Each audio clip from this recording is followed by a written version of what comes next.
sorry. I'm sorry, Sid.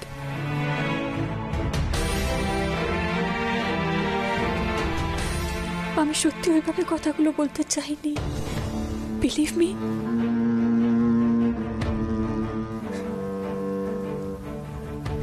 আসলে তুই আমার আর মমের সামনে মিঠাইকে এমন ভাবে সাপোর্ট করছিলি না ডিভোর্স পেপারগুলো দেখার সময়, মনে হচ্ছিল তুই মিঠাইয়ের সাথে জড়িয়ে পড়ছিস।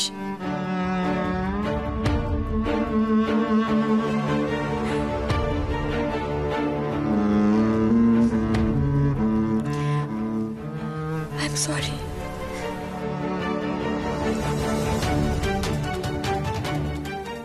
কোনো কথা বলছিস না কেন সিড?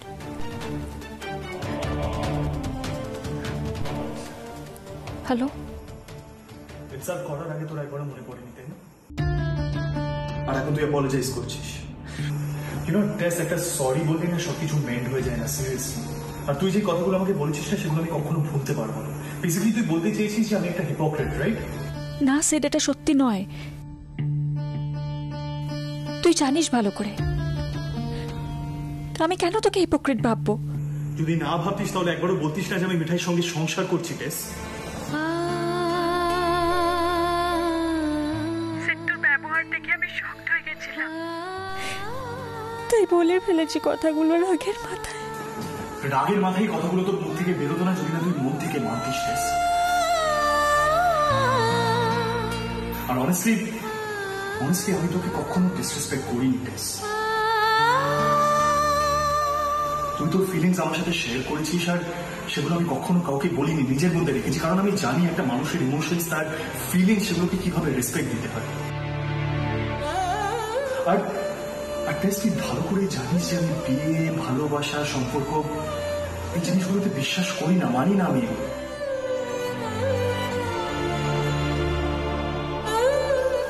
তাই তো ভালোবাসা আমি কখনো ফিরে দিতে পারিনি এবং পারবো না। টেস,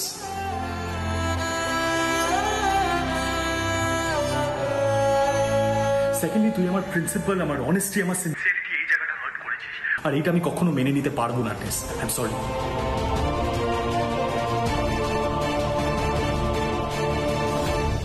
এনিওয়ে, তোকে একটা কথা জানাই, আমি এই মুহূর্তে মিঠাইয়ের সঙ্গে একটা রুমে আছি।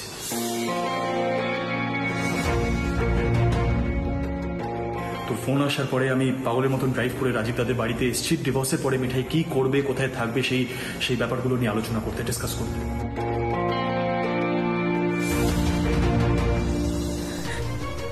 তুই কি করছিস এসব? কেন করছিস?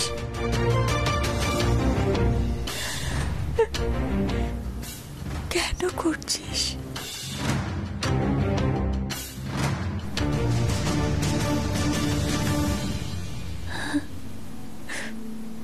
বুঝেছি,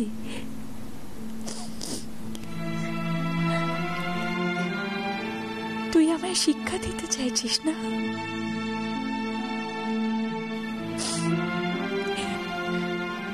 রিভেঞ্জ নিতে চাইছিস আমার অপমানের? না টেস, আমি কখনো কারোর উপরে রিভেঞ্জ নিই না। টেস, কখনো নিইনি আজ পর্যন্ত এবং নেব না। আর মানুষের সাথে না আমার কিছু কর্তব্য আছে, কিছু ডিউটিস আছে, যেগুলো আমি পালন করতে এসেছি।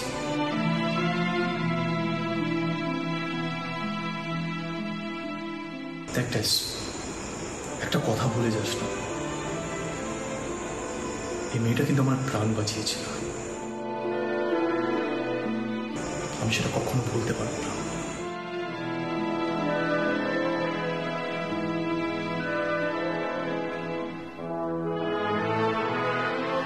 এনিওয়ে, আমি কি করবো না করবো সেটার এক্সপ্লেনেশন আমি কাউকে দিতে বাধ্য নই। টেস, বাই বাই বাই।